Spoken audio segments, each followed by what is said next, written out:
Et bonjour à tous, c'est Trib. Donc aujourd'hui on se retrouve pour un tuto overclocking carte graphique. Voilà, ça va être quelque chose de simple, rapide et efficace. Je vais vous présenter quelques logiciels qui vous seront utiles pour ça. Donc l'overclocking c'est quoi? C'est le fait tout simplement de faire performer plus qu'à l'origine un certain composant de votre PC. Que ce soit carte graphique, RAM, processeur, voire même écran. Pour cela vous aurez des logiciels différents. Nous aujourd'hui on va se consacrer sur la carte graphique.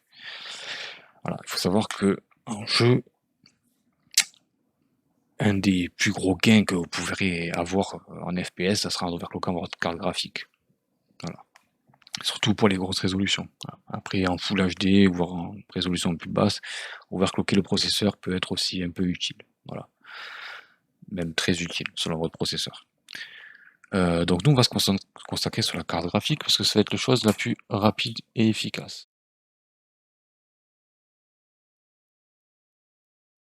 Pour cela, on va avoir besoin de télécharger un logiciel qui s'appelle MSI Afterburner, qu'on trouve sur le site de MSI, ou en tapant sur Google MSI Afterburner, on clique sur Doyland et ça va vous ouvrir un fichier zip. Ensuite, on va avoir besoin de HW64, qui est un logiciel de monitoring complet. Voilà, tout simplement, on peut voir tout, de la carte mère, du processeur, jusqu'à votre RAM, vos SSD, votre carte graphique, vos ventilos, on peut voir tout, les températures, les tensions de chaque composant, on peut voir tout, de chaque cœur, hein, c'est quelque chose de très détaillé. Ou alors de GPU-Z. Voilà, GPU-Z, ça va se consacrer sur votre GPU graphique. Donc voilà, on pourra voir les mêmes choses. Le GPU, le core clock, la vitesse de mémoire, la vitesse, la température de votre puce, votre point chaud, la température de votre mémoire. Voilà. Et voilà. Je vous mettrai les liens dans la description. Et on va également avoir besoin d'un autre logiciel qui se trouve sur Steam et qui est gratuit. C'est le logiciel 3D Mark. Je vais vous montrer également la description. Voilà, donc pour faire plus simple, téléchargez GPU-Z et 3D Mark gratuitement sur Steam. GPU-Z sur Internet. Donc, il faut savoir un truc. Vos cartes graphiques et vos composants PC ont des sécurités. Vous ne risquez absolument rien si vous ne faites pas n'importe quoi. Voilà, il faut contrôler. En même temps que vous faites votre overclocking, quand vous le testez, vous contrôlez vos températures. Si aujourd'hui déjà sans overclocking vous êtes à 100 degrés en jeu, oubliez l'overclocking. Vous allez plutôt partir vers un undervolting. Undervolting, ça va être le fait de baisser vos tensions en essayant de perdre le minimum, voire des fois de gagner des performances. Voilà. Car il y a un rapport performance-température. C'est-à-dire que au plus vous allez chauffer, au plus votre core clock ici, vos mégahertz vont baisser. Tout simplement parce que c'est des sécurités. Voilà. Et c'est ce qu'on appelle du thermal throttling. Ça peut arriver dans tous les composants, dans vos SSD, dans votre RAM, dans votre CPU, dans votre carte graphique. C'est-à-dire que par exemple, moi j'ai une Asus, et bien Asus ils ont décidé que sur la RTX 3080, je ne sais pas exactement combien c'est, mais à 83 degrés, elle réduira drastiquement ses performances pour pouvoir, donc l'horloge de son corps, pour pouvoir baisser sa température. C'est sa première sécurité. Il va dire, oula, 83 degrés, je me lève 50 chevaux pour imager la chose, parce que je chauffe trop. Et ensuite, il y a une deuxième sécurité, peut-être 95, où elle va dire, allez, finito, je reboot le PC. Et là, elle va rebooter le PC. Donc en soi, il y a des sécurités, ne vous inquiétez pas. Voilà. Donc il faut savoir qu'il y a un lien de cause entre performance et température. Donc en soi, de mettre admettons, je mettrai ma carte graphique sous water cooling custom, sous eau, je gagnerai pas mal de température et en fait je pourrais pousser mon composant beaucoup plus loin dans ses performances. Parce qu'il réduira moins vite sa vitesse, moins rapidement. Voilà. Il faut savoir qu'à 60 degrés, je serai peut-être à 1950 MHz, mais à 67, eh ben, je serai peut-être plus qu'à 1900 MHz. Ainsi de suite. Voilà. Donc toujours bien contrôler ces températures. Mais bon, si vous êtes ici, c'est que vous êtes prêt à overclocker votre carte graphique. Donc une fois qu'on a des IP MSI Afterburner, il vous proposera également d'installer Riva Turner. Ce Riva Turner va permettre d'avoir un OSD ici en jeu directement en jeu avec votre température, votre vitesse d'horloge que vous voulez. On va aller voir ça après. Alors, on va ouvrir MSI Afterburner. Vous aurez peut-être pas le même skin que moi. Ok, donc vous cherchez la roulette quelque part selon votre skin, ici, paramètres. Voilà, vous allez dans le dernier onglet, interface utilisateur, et ici vous avez la possibilité de changer votre skin. Ok, donc moi j'ai une préférence pour celui-là, et j'applique, on peut régler pas mal de choses, je vous laisse voir l'opacité, la transparence, et un peu pas mal de choses.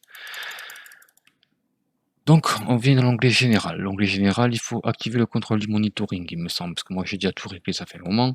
L'attention, vous n'êtes pas obligé, mais moi je l'active quand même. Donc moi j'active ces quatre là. Je dis à MSI de le démarrer en même temps que Windows, mais de démarrer en minimisé dans les raccourcis ici. Et voilà.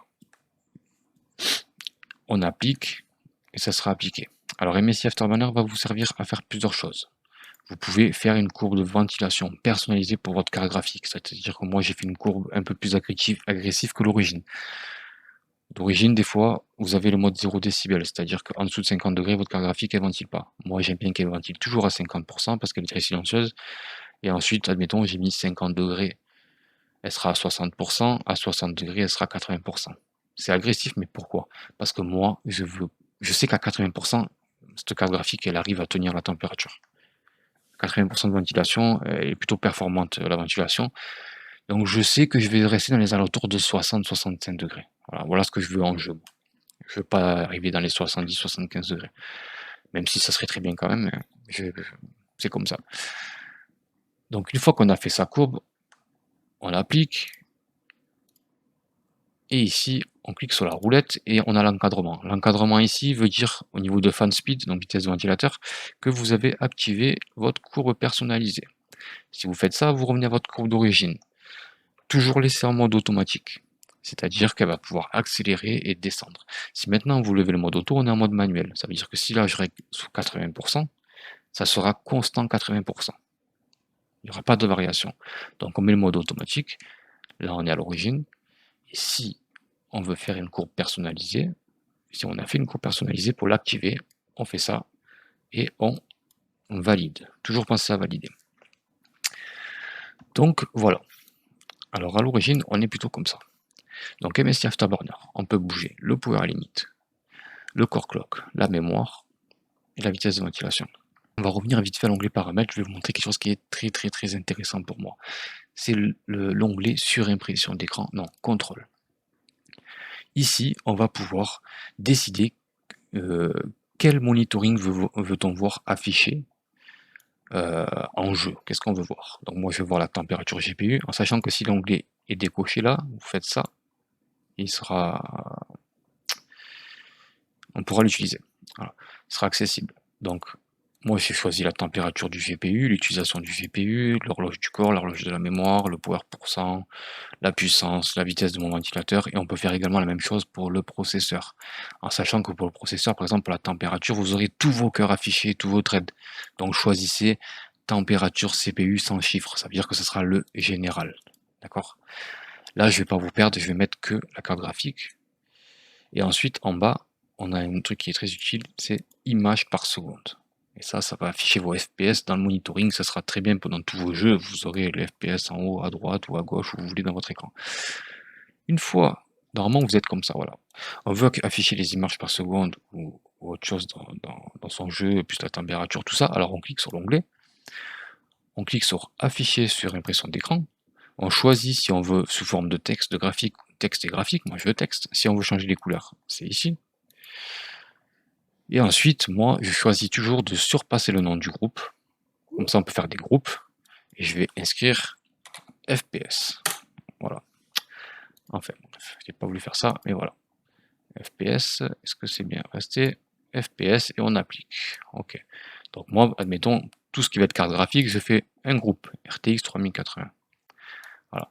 Ensuite, sur l'onglet surimpression d'écran, vous allez pouvoir, ici en cliquant sur plus, vous accéder à Riva Turner. Riva Turner, ça va permettre de modifier votre monitoring, de le faire plus gros, plus petit, de lui mettre un fond pour qu'on le voie avec sur un fond noir, pour qu'on le voie mieux, de le lever ce fond noir, de changer la taille, l'écriture et la position de votre monitoring. Voilà, à l'origine peut-être qu'il est comme ça, si vous le voulez plus là, voilà, ou peut-être le décaler ici parce que dans Call of il y a la carte ici, ou peut-être le mettre ici parce qu'il y en a qui préfèrent l'avoir comme ça, il y en a qui préfèrent l'avoir en ligne comme ça, enfin, vous faites un peu ce que vous voulez. Voilà. Donc ça sera dans l'onglet plus.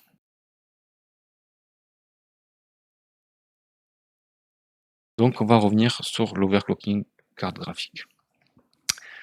Donc, on va reset un peu tout ça.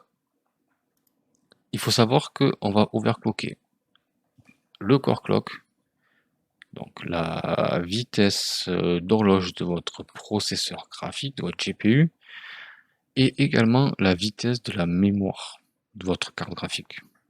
Par contre, on fera une chose après l'autre. Il ne faut pas faire les deux en même temps. D'abord, on trouve son core clock maximum avant le crash et le plus stable. Ensuite, une fois qu'on a trouvé ça, on cherche sa vitesse de mémoire maximum. Et des fois, admettons, vous allez pouvoir avoir une mémoire clock de 1000. Donc vous dites, bon, c'est bon, ma mémoire, c'est ça. Et après, vous cherchez votre core clock, ça va être du 100. Et vous dites, bon, ben c'est bon, ben, mon core clock, c'est ça, donc je fais ça, et bam, ça crache en jeu. Ou dans les benchmarks, ça crache. Parce qu'en fait, après, une fois qu'on met le core clock plus la mémoire, ça se peut qu'on doive réduire un peu. Parce qu'en fait, souvent, il nous manquera des wattages ou du voltage. Voilà. Sachant que les BIOS ne permettent plus de toucher trop le voltage. Voilà.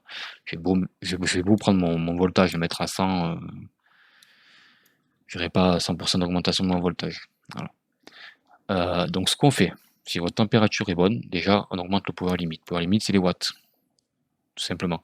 Là, ben, Asus me permet de gagner, j'étais à 100%, je gagne 10%.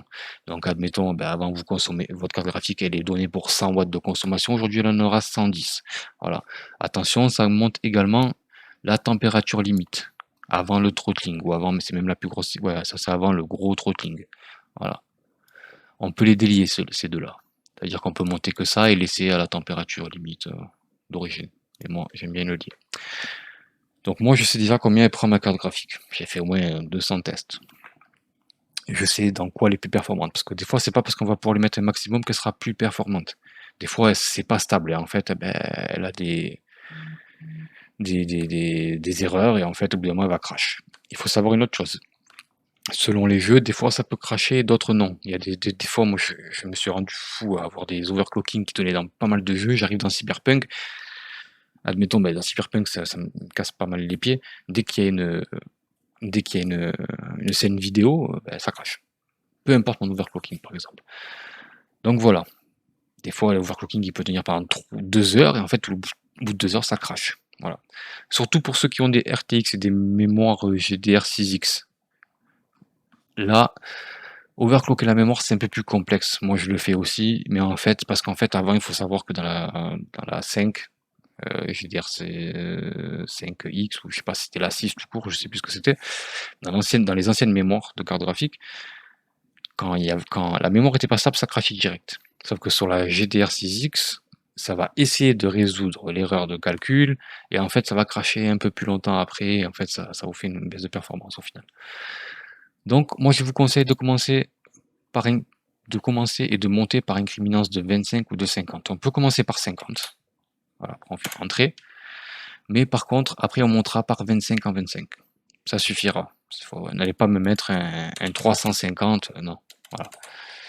Moi, il me semble que mon plus stable, c'est 120 et 800 en mémoire. Voilà. Donc, voilà. Une fois qu'on a trouvé son core clock, on a la possibilité de, une fois qu'on met entrée, on a la possibilité de sauvegarder le profil et d'en créer 5. Donc on clique là et on choisit ça et bam, ça va sauvegarder mon profil.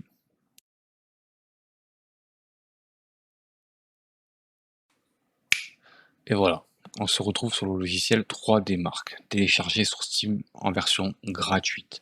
J'ai la version payante, mais la version gratuite suffira, d'accord? La différence, c'est qu'en fait, vous n'aurez pas la possibilité de télécharger tout ça. Vous aurez, il me semble, Team Spy, Fear Strike normal, pas l'extrême, voilà. Ce qui va changer, ça va être de la Full HD, ça va être de la 2K et ça de la 4K. Team Spy normal, ça sera déjà de la 2K, donc ça suffit pour l'overclocking, on va dire. Et en version payante, vous aurez droit à la 4K également. En sachant que j'ai certains overclocking qui tiennent en 2K, mais pas en 4K. Ça tout dépend, voilà. J'ai vraiment fait pas mal de tests. Donc, ce qu'on va faire, c'est d'abord faire un benchmark Team Spy à stock, à l'origine, pour savoir quel nombre de points on fait à l'origine. Donc, je remets tout ça à 0. Voilà. Et on se retrouve maintenant pour le benchmark 3D Mark Team Spy à stock.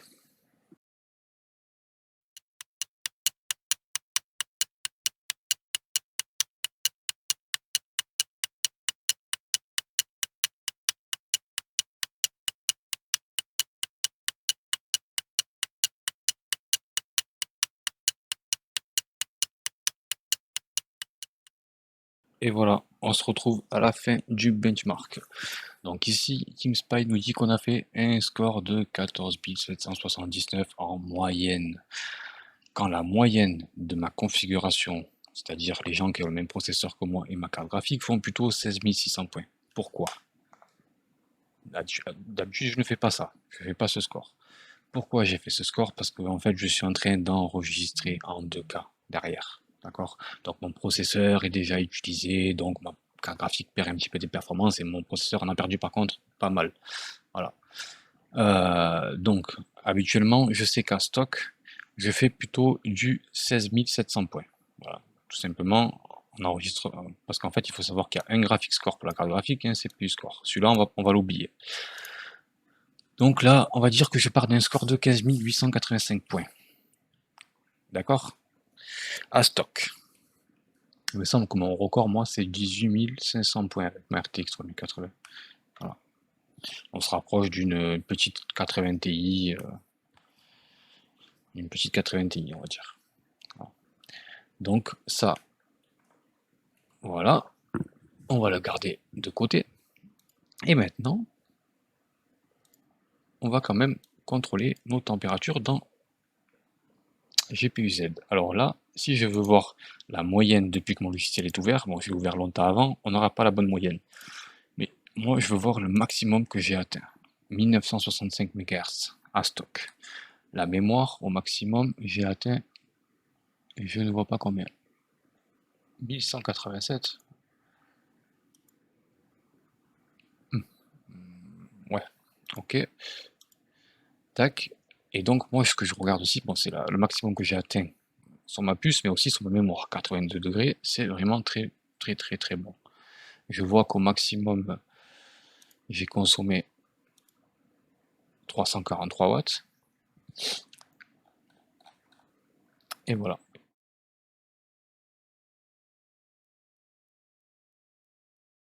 Alors maintenant, on va se rendre dans MSI Afterburner. Et on va commencer par 50 ici. Admettons, ben moi, je sais que j'arrive à 120 au bout de quelques heures de test. Donc à chaque fois que vous allez mettre 50, vous allez vous faire un test, un benchmark, comme j'ai fait sur 3D Mark. Ça crache pas, j'augmente par 25. À un moment donné, ça crache et j'arrête. Ou des fois, ça va pas cracher, mais vous allez avoir encore moins de points qu'avant, parce qu'en fait, vous allez plus chauffer ou c'est trop instable. Donc vous voyez par rapport à votre gain de points, en graphic score, pas en CPU score.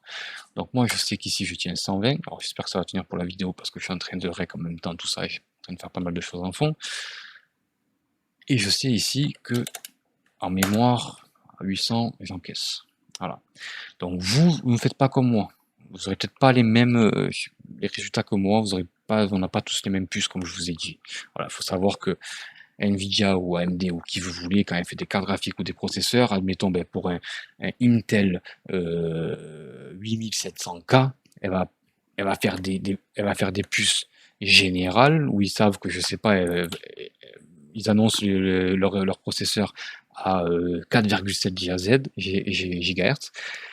Et oui, ils vont faire des puces générales pour tout le monde à 4,7. Mais selon la qualité du silicium qui est à l'intérieur du processeur, la qualité de la puce, peut-être qu'en fait, elle serait capable d'atteindre un 5200 MHz, ou peut-être que certaines puces vont même pas arriver à 4700, elles vont arriver à 4600. C'est pour ça que chaque overclocking, c'est pas parce qu'on a tous les que vous, si vous avez une RTX 3080 Asus TUF OC, que vous allez avoir les mêmes résultats que moi. Peut-être vous pourrez faire plus de points, ou vous pourrez aller plus loin dans votre overclocking que moi, ou peut-être moins. Voilà, tout simplement. Donc moi, au bout de 5-6 heures de tests et de tests et de tests, je sais que ma carte graphique peut encaisser 120 et 800. Donc vous faites toujours par 25, 50, et une fois que vous avez trouvé votre stabilité, hop, vous passez à la mémoire et vous faites pareil. On augmente aussi le power limit. On va dire à la carte, tiens, tu peux ici, moi, il m'autorise à 110%, ça veut dire que je vais gagner 10% de watts. Vous, ça peut être 117, ça dépend de votre carte graphique, ou plus des fois. Voilà. Sur mon ancienne 3070, c'était 127. Et on valide, on applique toujours. Voilà, maintenant, j'ai donné à mon core clock plus 120 MHz et à ma mémoire plus 800. Donc là, je viens ici, tac, tac, tac, tac, tac, je refresh tout ça. Donc on avait 85 degrés en mémoire maximum, 82 degrés et 67 sur la puce. Pour un score de 15 000 et des poussières. Je retourne dans 3D Mark, je retourne dans mon benchmark et je vais refaire un TeamSpy avec l'overclocking.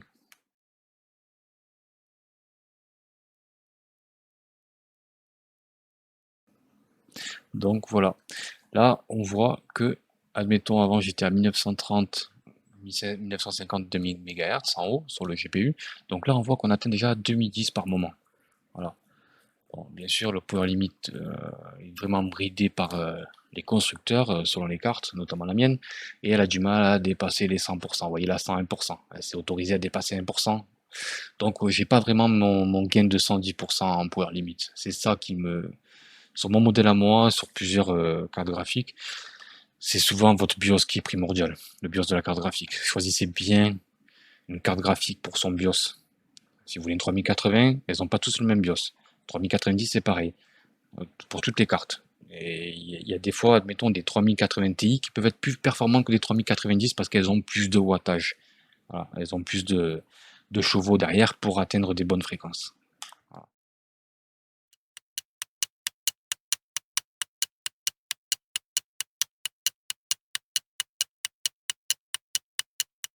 Et voilà, on se retrouve maintenant pour le résultat de TeamSpy en 2K pour la RTX 3080 overclockée, et j'atteins maintenant un score graphique de 16 905. J'ai donc gagné 1000 points, ce qui est pas mal.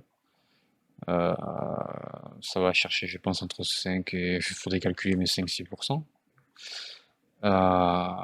Donc voilà, en sachant que là, en fait, je fais juste mon score à stock. Je pense que c'est parce que j'encode tout ça.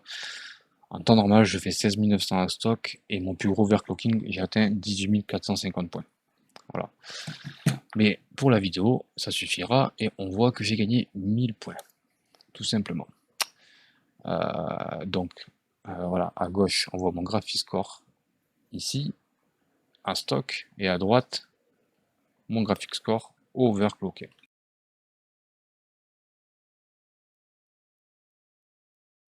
On se retrouve maintenant sur GPU-Z. Alors, cette fois-ci, je n'ai pas atteint 1970 au maximum. Sur le GPU, j'ai atteint 2085 MHz. Sur la mémoire, on était à 1100 et quelques. Maintenant, je suis à 1285, 87 au maximum. Ici, on n'avait pas dépassé les 62, je ne sais plus combien de degrés. On a pris quelques degrés, mais 68 degrés, c'est un très bon résultat. 68 degrés, c'était une très bonne température, surtout qu'il fait chaud, je suis dans le sud. Et je n'ai pas encore mis la clim à cette heure-ci. La mémoire, non, le hotspot est à 80 degrés. La mémoire, on a pris quelques degrés, encore c'est pas foufou. Voilà. Mais par contre, au bout de plusieurs benchmarks, vous aurez des températures un peu plus hautes, c'est normal. Et on voit, alors la carte graphique chargée, où le power, board power en pourcentage, board power, voilà, hop. Et ici, on voit que je suis passé de 347 watts à 350 watts en pic au maximum, ce qui n'est pas un gain de fou. Merci à Asus pour ce pauvre gain en power limit, mais c'est souvent ça qui va vous limiter dans votre overclocking. C'est le power que vous allez avoir. Quand vous choisissez une carte graphique pour ceux qui veulent un peu overclocker, renseignez-vous bien sur le BIOS de votre carte graphique. Parce que, admettons, toutes les 3080 n'auront pas le même BIOS et n'auront pas les mêmes wattages. Voilà. Il y a un très bon exemple, c'est que par exemple, vous avez des 3080 Ti haut de gamme, Asus Strix, MSI, Suprimix, EVGA, FTW3 Ultra, qui vont faire qui auront des meilleurs résultats, plus de FPS que des 3090, plus chers, mais entrée de gamme. Parce qu'elles ont tout simplement un BIOS qui va permettre d'absorber beaucoup plus de watts. Voilà. Et il faut savoir qu'à l'heure d'aujourd'hui, les constructeurs se contentent en général de quelques coups d'accord et surtout de quelques wattages en plus pour passer d'une 3080 à une 80 Ti à une 90 par exemple.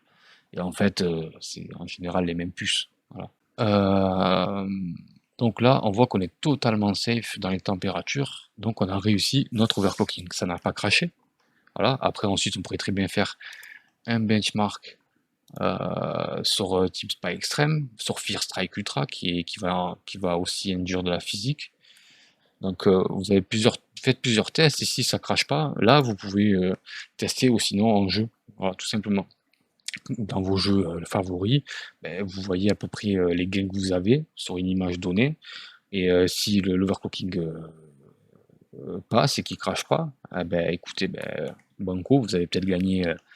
Moi je sais qu'avec cet overclocking, j'avais fait 2 tests dans Tomb Raider, Cyberpunk, je sais plus quoi, j'ai gagné à peu près 7%, 6 à 7%.